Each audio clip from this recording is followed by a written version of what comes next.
अब हमें कैसे पता चलेगा कि कौन से मेटल्स हमारे हैं जो वो हाईली रिएक्टिव है या मिडल रिएक्टिव है या फिर लो रिएक्टिव है। सबसे पहले हमें उसके लिए रिएक्टिविटी सीरीज सीखनी होगी। जब हम रिएक्टिविटी सीरीज सीख जाएंगे उसके अकॉर्डिंग हम इजीली ये कंक्लूड कर सकते हैं कि कौन सा मेटल हाईली है एंड कौन सा मिडल एंड कौन सा लो। हमारी रिएक्टिविटी सीरीज के अकॉर्डिंग जो हमारे फर्स्ट 5 एलिमेंट्स हैं यानी कि potassium, sodium, calcium, magnesium and aluminium, these are highly reactive metals. Why they are called as highly reactive?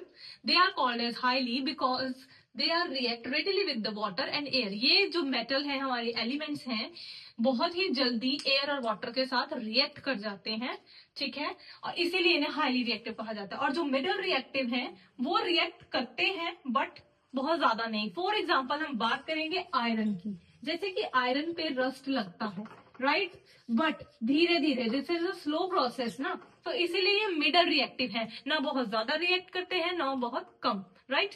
फिर है हमारा लेस रिएक्टिव यानी कि लो रिएक्टिव मेटल्स। इनको लो रिएक्टिव क्यों कहा जाता है, कॉपर, सिल्वर और गोल्ड को? बिकॉज जो कॉपर है और सिल्वर है और गोल्ड है ये तीनों ही बहुत ही रेयर चांस है कि वो एयर एंड वाटर के साथ रिएक्ट करें। वैसे तो वो रिएक्ट करते ही नहीं है, राइट।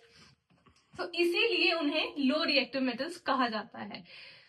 और अगर आपको एग्जाम में क्वेश्चन पूछा जाए name the most reactive metal, that is the potassium, क्योंकि वो सबसे ज्यादा हाईली रिएक्टिव है। अगर आपको क्वेश्चन आता है name some highly reactive metals, तो आप इनमें से कोई भी ऐड कर सकते हैं। एंड अगर आपको क्वेश्चन आता है कि नेम सम मिडल रिएक्टिव, तो आप जिंक, आयरन और लीड कोई भी एग्जाम्पल दे सकते हैं। बट अगर आपको आता है कि name the least reactive metal, वो है हमारा गोल्ड, सबसे लेस्ट रिएक्ट होने वाला। आपने कभी सुना है कि गोल्ड खराब हो गया?